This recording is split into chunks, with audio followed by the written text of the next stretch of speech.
अगर मैं आपको बताऊँ, दो कंपनीज है, same level of business, same type of management, same type of financials है, सेम टाइप ऑफ मार्जिन्स है, फिर भी एक को 15 का पी अलॉट हुआ है और एक को 30 का पी अलॉट हुआ है, तो आपको क्या लगेगा? ये तो इम्पॉसिबल है। मोस्ट ऑफ द पीपल यही सोचेंगे कि ये इम्पॉसिबल है, पर नहीं, ये हो सकता है जब दोनों कंपनीज के प्रोडक्ट के लाइफ साइकिल्स अलग होंगे, कोई ग्रोथ में होगा या कोई मैच्योरिटी में होगा, तो इनको वैल्यूएशंस अलग मिलेगा। यही आज हम समझेंगे। Welcome to Yadnya Investment Academy. मेरा नाम है शैलेश। आज हम बात करेंगे प्रोडक्ट लाइफ साइकिल के बारे में। सबसे पहले प्रोडक्ट लाइफ साइकिल की डेफिनेशन क्या है? प्रोडक्ट लाइफ साइकिल, जिसको हम पीएलसी बोलेंगे, product life cycle refers to the stage a product goes through from inception to its decline. मतलब क्या है कि एक प्रोडक्ट है, उसकी लॉन्च या फिर जब वो मार्केट में आएगा तब से जब तक वो प्रोडक्ट बंद होगा, ये उसकी जर्नी है, उसको प्रोडक्ट लाइफ साइकिल बोलेंगे। तो ये समझना इतना इंपॉर्टेंट क्यों है? Product life cycle helps business to manage product strategies. मतलब बिजनेस को प्रोडक्ट के बारे में क्या स्ट्रेटेजी मेंटेन करनी है, कब उसको मॉडिफाई करना है, कब उसको स्टार्ट करना है, कब उसको बंद करना है, ये समझने के लिए प्रोडक्ट लाइफ साइकिल का स्टडी इंपॉर्टेंट है। प्रोडक्ट लाइफ साइकिल की वजह से हम फोरकास्ट कर सकते हैं फ्यूचर रेवेन्यूज को, कि रेवेन्यू आज कौन से स्टेज पे जब प्रोडक्ट है तब वो क्या रेवेन्यू जनरेट कर रहा है और उसकी ग्रोथ कैसी होगी या डिक्लाइन कब होगा, ये हम समझ सकते हैं उसके प्रोडक्ट लाइफ साइकिल के पोजीशन पे। प्रोडक्ट का financial impact determines product financial impact. हम ये समझ सकते हैं प्रोडक्ट कौन से stage of product life cycle पे है और हम वो कितना मार्जिन या फिर कितना वॉल्यूम ग्रोथ, कैसे वो बिजनेस के लिए प्रॉफिटेबल होगा, ये समझ सकते हैं। प्रोडक्ट लाइफ साइकिल का अंडरस्टैंडिंग करके हम प्रोडक्ट डेवलपमेंट और इनोवेशन को समझ सकते हैं। ये करके कंपनीज R&D कितना करना है, नया प्रोडक्ट कब डेवलप करना है, ये प्रोडक्ट को कब रिवैम्प करना है या फिर इसमें क्या चेंजेस लाने हैं, ये समझ सकती है। और एक इम्पॉर्टेंट चीज़, प्रोडक्ट लाइफ साइकिल जब हम स्टडी करते हैं तो हमें मार्केटिंग के बारे में डिसीजन समझते हैं। एक कंपनी मार्केटिंग पे कितना स्पेंड करना है, कैसे उसको मार्केट करना है। अगर न्यू प्रोडक्ट है तो उसके प्रोडक्ट फीचर्स के बारे में मार्केट करेगी। अगर कोई मैच्योर प्रोडक्ट है, जैसे हम एग्जांपल ले सकते हैं पार्ले जी का या फिर मैगी का, तो हम उसको एक नॉस्टैल्जिक बिहेवियर के लिए क्रिएट करते हैं। तो मार्केटिंग डिसीजंस में भी ये मैटर करता है। अभी हम समझेंगे पीएलसी कर्व के बारे में। मतलब प्रोडक्ट लाइफ साइकिल का कर्व होता है। तो ये एक ग्राफ होता है जिसके थ्रू हम समझते हैं कि प्रोडक्ट कौन से स्टेज पे है और उस पर क्या डिसीजंस लेना है। सबसे पहले इसमें 4 स्टेजेस होती है। फर्स्ट इंट्रोडक्शन, सेकंड ग्रोथ, तीसरी मैच्योरिटी और फोर्थ डिक्लाइन। तो जब हम इसके बारे में समझेंगे तो सबसे पहले आती है इंट्रोडक्शन स्टेज। तो इंट्रोडक्शन फेज में क्या होता है? इंट्रोडक्शन फेज में नया प्रोडक्ट लॉन्च होता है। कोई भी कंपनी जब नया प्रोडक्ट लॉन्च करती है वो इंट्रोडक्शन फेज में होता है। इस फेज में हमें उस प्रोडक्ट के लिए इन्वेस्टमेंट करनी पड़ती है, तो हाई इन्वेस्टमेंट होती है। कंपनी को स्पेंड करना पड़ता है प्रोडक्ट को लॉन्च करने में, मार्केट में उसको इंट्रोड्यूस करने में। फिर शुरुआत के स्टेज में मोस्ट प्रोबेबली ये प्रोडक्ट्स की वॉल्यूम्स जो होते हैं वो कम होते हैं। यहाँ से ये अगर मार्केट ने इसको एक्सेप्ट कर लिया तो इसकी ग्रोथ होती है। तो ये फर्स्ट फेज होने के बाद ये आती है सेकेंड फेज, जिसमें फास्ट रेवेन्यू ग्रोथ होती है। सेकेंड, प्रॉफिटेबिलिटी भी इंप्रूव होती है, क्योंकि अभी ये प्रोडक्ट इंट्रोडक्शन फेज छोड़ के ग्रोथ फेज में आता है, तब ये प्रोडक्ट मार्केट में एक्सेप्ट होता है। उसके बारे में क्यूरियोसिटी जनरेट होने के बाद अभी उसकी ग्रोथ आती है, पीपल बाय द प्रोडक्ट। अगर वो प्रोडक्ट अच्छा है तो ग्रोथ फेज में फास्ट रेवेन्यू, इंप्रूविंग प्रॉफिटेबिलिटी। और जब ये ग्रोथ फेज में आता है तो इसकी कंपटीशन भी बढ़ती है, कॉम्पिटिटर्स क्रिएट होते हैं, सिमिलर प्रोडक्ट्स बनते हैं। तो इस स्टेज में जब अर्ली मूवर्स एडवांटेज होगा या फिर कोई प्रोडक्ट की क्वालिटी में इतना डिफरेंस होगा, तो ये ग्रोथ फेज में कंपनी अच्छा मार्जिन, अच्छा रेवेन्यू कमा सकती है। अभी आते हैं थर्ड स्टेज पे। थर्ड स्टेज में मैच्योरिटी स्टेज होती है कि जब मैच्योरिटी फेज में प्रोडक्ट आता है तो कंपनी एक स्टेबल स्ट्रीम ऑफ रेवेन्यू कमाती है उस प्रोडक्ट से। स्लो ग्रोथ होती है, लेकिन जो रेवेन्यूज होते हैं वो एक स्टेबल लाइन में आते हैं। मैच्योरिटी स्टेज में कंपटीशन भी अच्छी खासी होती है, क्योंकि जो ग्रोथ स्टेज में नए नए कॉम्पिटिटर्स क्रिएट होते हैं तो मैच्योरिटी स्टेज में उनके भी प्रोडक्ट्स एस्टेब्लिश हो जाते हैं, तो इसलिए कंपटीशन हाई होती है। लेकिन यहाँ पे जब अगर कंपनी का प्रोडक्ट एस्टेब्लिश्ड है तो कंपनी के पास प्राइसिंग पावर होती है और ये इस टाइम पे कंपनी इस प्रोडक्ट पे अच्छे खासे मार्जिन भी कमा लेती है। तो मैच्योरिटी स्टेज एक ऐसी स्टेज है। इसके बाद आती है इधर डिक्लाइन फेज या फिर प्रोडक्ट एक्सटेंशन फेज। तो हम पहले समझेंगे डिक्लाइन स्टेज क्या होती है। डिक्लाइन स्टेज में जो प्रोडक्ट है उसके वॉल्यूम्स गिरते हैं, प्रॉफिटेबिलिटी भी गिरती है क्योंकि कंपटीशन क्रिएटेड है, तो आपको प्राइसिंग वॉर में उतरना पड़ सकता है और प्रोडक्ट इवेंचुअली फेज आउट हो सकता है क्योंकि अगर न्यू अपडेशंस उसके साथ नहीं हुए तो प्रोडक्ट ऑब्सोलीट हो सकता है और वो फेज आउट हो सकता है। इसी टाइम पे अगर कंपनी ने प्रोडक्ट एक्सटेंशन, प्रोडक्ट मॉडिफाई किया, नया प्रोडक्ट लाया, उसकी जगह पे एक अपडेटेड प्रोडक्ट लाया, तो कंपनी को नया ग्रोथ मिल सकता है इसी प्रोडक्ट में। ऐसे समझने से अच्छा हम समझ सकते हैं किसी केस स्टडी के बारे में। तो PLC कर्व की हम केस स्टडी समझेंगे थ्रू आइशर मोटर्स। तो आइशर मोटर का एक प्रोडक्ट है 450 सीसी, अभी जो चल रहा है वो 450 सीसी प्रोडक्ट की लाइनअप में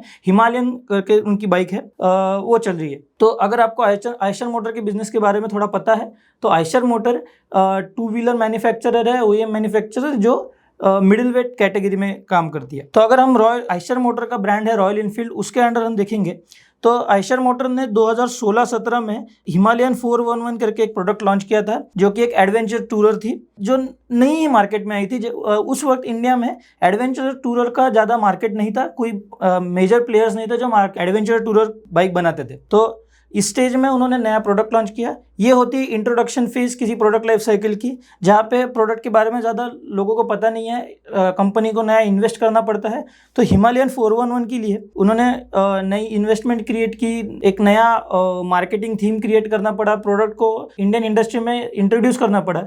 अभी तक एडवेंचरर टूरर उतनी एक्सेप्टेड नहीं थी इस टाइम पे इंडियन मार्केट्स में। फिर आया ग्रोथ फेज 2018 टू 2021। यहाँ पे एडवेंचर टूरर्स का एडेप्शन ग्रो हो गया। इस टाइम पे सेल्स वॉल्यूम हिमालयन के बढ़ने लगे। यहाँ पे पॉपुलैरिटी भी राइज हुई कंपनी की, हिमालयन प्रोडक्ट की। एडवेंचर टूरर्स के नए नए कॉम्पिटिटर्स भी आए और इसी की वजह से ये जो 411 सीसी का जो प्लेटफॉर्म है, इसी की वजह से उनके मार्जिन्स भी ग्रो हुए। तो ये टाइम था growth phase for Eicher motor if you consider Himalayan 411। अभी आता है 2021 टू 22, जहाँ यहाँ पे ये आता है maturity phase for Himalayan product. तो इस टाइम पे कंपनी का जो हिमालयन का 411 वाला प्लेटफॉर्म तो एक बहुत पुराना प्लेटफॉर्म बन गया था, लेकिन अभी इस टाइम पे एडवेंचर टूरर्स की डिमांड पिक हो गई थी इंडिया में बहुत ज़्यादा। तो इस वक्त इनके कॉम्पिटिटर्स भी थे जैसे KTM या फिर HD के एडवेंचर टूरर। तो एडवेंचर टूरर एक्सेप्ट हो गया था और उसके कॉम्पिटिशन्स भी आ गए थे।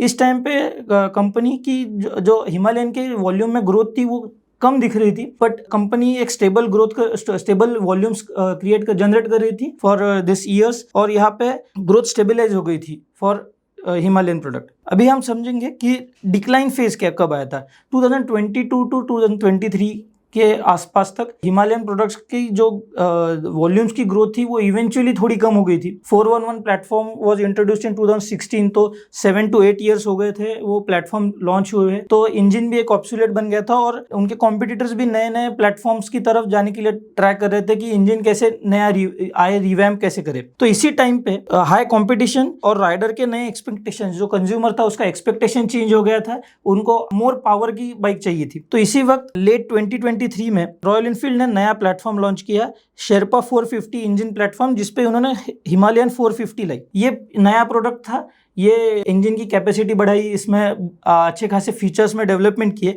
और यहीं पे हिमालयन का जो डिक्लाइन फेज आते समय ही इन्होंने नया प्रोडक्ट रिवैम्प किया, नया एक प्रोडक्ट लॉन्च किया। तो इसकी वजह से उनका वॉल्यूम्स जो 411 के कम हुए थे, तो ये डिसकंटिन्यू करके 450 लॉन्च करके इनके वॉल्यूम्स भी बढ़ गए। तो इस तरह से एक प्रोडक्ट लाइफ साइकिल का हमने केस स्टडी देखा for in case of Eicher motor. तो सबसे इंपॉर्टेंट चीज कि ये प्रोडक्ट लाइफ साइकिल का वैल्यूएशन पे क्या इंपैक्ट आता है, तो ये समझने के लिए हम यहाँ देखते हैं कि अगर प्रोडक्ट अर्ली स्टेज में है, मतलब इंट्रोडक्शन और ग्रोथ स्टेज का एक पार्ट, तो यहाँ पे क्या होता है, नया प्रोडक्ट होता है, इसलिए रिस्क हाई होती है इन्वेस्टर के लिए कि ये प्रोडक्ट चलेगा कि नहीं चलेगा। हाई रिस्क होती है, बट यहीं पे अगर प्रोडक्ट अच्छा है तो एक ग्रोथ फेज आती है, तो high risk but high growth potential. इस टाइम पे जनरली न्यू प्रोडक्ट होता है तो कंपनी के वैल्यूएशंस, अगर सिंगल प्रोडक्ट कंपनी लेते हैं या फिर कम प्रोडक्ट्स है तो कंपनी के वैल्यूएशंस आपको कम मिलेंगे, बट ग्रोथ अपॉर्चुनिटीज जब बढ़ती है तो इसके वैल्यूएशंस भी इंक्रीज होने के लिए चांसेस होते हैं। अगर हम जाएंगे मैच्योरिटी स्टेज में, तो मैच्योरिटी स्टेज में स्टेबल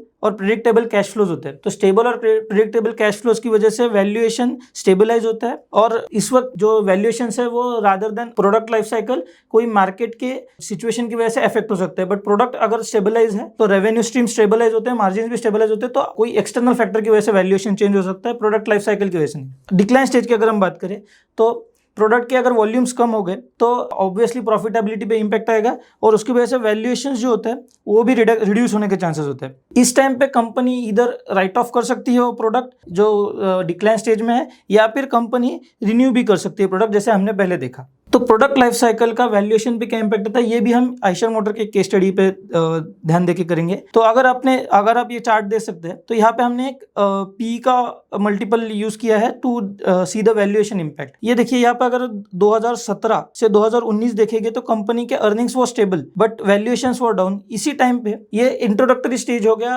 आइशर मोटर के लिए। इस टाइम पे उन्होंने हिमालयन 411 फिर GT 650 जो 650 सीसी प्लेटफॉर्म है उसमें 2 नए बाइक और एक पूरा नया 350 सीसी का नया इंजन प्लेटफॉर्म उन्होंने लॉन्च किया J सीरीज के नाम पे। तो ये हो गया था एक early stage of product life cycle Eicher motor के लिए। तो आइशर मोटर का इस टाइम पे valuations were down but new products थे, तो अभी उसकी डिमांड कैसी पीक होगी वो देखना पड़ने वाला था। तो अभी ये अगर हम 2020 का कोविड इंपैक्ट अगर हम छोड़ दे तो 2021 से जो आइशर मोटर के वॉल्यूम्स थे उनमें काफी सिग्निफिकेंट ग्रोथ आई थी और यहाँ से ये प्रोडक्ट नए प्रोडक्ट्स एक्सेप्ट होना शुरू हो गए थे। तो इसी टाइम पे अगर आप देखोगे तो ग्रोथ स्टेज आई थी हिमालयन 411 के लिए। अगर आप चार्ट देख सकते हो तो ग्रोथ स्टेज 18 से 21 के बीच में आई थी और मैच्योरिटी 21-22 के आसपास आई थी। सिंस आइशर मोटर सिर्फ एक प्रोडक्ट नहीं बेचता है तो मेजोरिटी ऑफ प्रोडक्ट्स अगर रिवैम्प एक टाइम पे हो रहे हैं, कुछ एक टाइम ऑफ पीरियड में हो रहे हैं, तो वो भी एक प्रोडक्ट लाइफ साइकिल का इंपैक्ट इनके इसमें आया था। तो इस टाइम पे क्या हुआ था, प्रोडक्ट मैच्योर हो गए थे, एक्सेप्टेड बाय द कस्टमर्स थे, तो इसी वक्त वैल्यूएशन इंक्रीज हुआ था। जो नया प्लेटफॉर्म था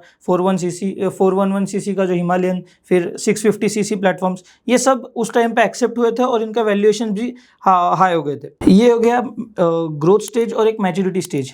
इस केस में डिक्लाइन स्टेज इसलिए नहीं आया क्योंकि Eicher motor every 3 months to 4 months नए प्रोडक्ट्स लॉन्च करता है, तो अभी तक तो डिक्लाइन स्टेज कोई नहीं आई है और मे बी कंसिडरिंग हर बार नए प्रोडक्ट्स अपडेट होते जाएंगे तो डिक्लाइन स्टेज आना एक पॉसिबिलिटी नहीं है। तो अगर हम बात करें why product life cycle matters to investors, product life cycle matter करता है फाइनेंशियल परफॉर्मेंस को। हम प्रेडिक्ट कर सकते हैं financial performance by product life cycle. PLC stage कौन से प्रोडक्ट कौन से स्टेज पे है, इसके थ्रू हम इम्पैक्ट देख सकते हैं कि रेवेन्यू पे उसका क्या इम्पैक्ट आएगा। जैसे ग्रोथ स्टेज में रेवेन्यू अच्छे खासे परसेंटेज या फिर अच्छा खासा ग्रोथ रेट दिखेगा।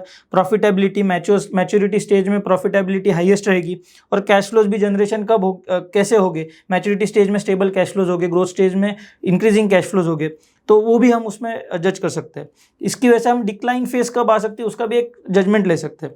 Product life cycle informs investment timing, तो ये हेल्प करता है हमें कि कब एंटर और एग्जिट करना है based on product life cycle. अगर ग्रोथ स्टेज में आपकी रिस्क प्रोफाइल थोड़ी अच्छी खासी है तो आप ग्रोथ स्टेज में ही हम उसमें एंट्री ले सकते हैं, फिर इंट्रोडक्शन स्टेज में एंट्री ले सकते हैं if you have conviction on that particular product. तो ग्रोथ, मैच्योरिटी या डिक्लाइन कौन से स्टेज में एंट्री लेनी है, इसका एक जजमेंट आ सकता है प्रोडक्ट लाइफ साइकिल की वजह से। असेस रिस्क एंड अपॉर्चुनिटीज, अगर प्रोडक्ट डिक्लाइन स्टेज में है या ग्रोथ स्टेज में है या रिन्यूअल स्टेज में है तो उसकी वजह से हम रिस्क एंड उसके ऊपर अपॉर्चुनिटी देख सकते हैं। अगर ग्रोथ स्टेज या फिर इंट्रोडक्शन स्टेज में है वो प्रोडक्ट तो हमारे लिए वो एक बड़ी अपॉर्चुनिटी की तरह क्रिएट होता है। या फिर अगर वो डिक्लाइन स्टेज में जा रहा है, ये वॉल्यूम्स गिर रहे हैं, सब हो रहा है, तो हम उस वक्त कब एग्जिट ले सकते हैं वो भी हम देख सकते हैं, उसकी रिस्क देख सकते हैं सब और अपॉर्चुनिटी भी देख सकते हैं। वैल्यूएशन स्ट्रेटेजी, तो प्रोडक्ट लाइफ साइकिल हमें गाइड करता है कि वैल्यूएशन एंड स्ट्रेटेजी कैसी होगी। मतलब मैनेजमेंट को भी ये गाइड होता है कि कैपिटल एलोकेशन कैसा होना चाहिए। इन्वेस्टर समझ सकते हैं कि लॉन्ग टर्म वैल्यू क्रिएट हो सकती है क्या through understanding the product life cycle. तो ये था short analysis on product life cycle. I request you to please visit our website investchednya.in जहाँ पे बहुत अच्छे डिस्काउंट चल रहे हैं हमारे रिसर्च प्रोडक्ट और मॉडल पोर्टफोलियोज पे। आप यूज़ कर सकते हैं कूपन कोड रेड जिसपे 60% ऑफ है on all our research product और individual model portfolios. Thank you.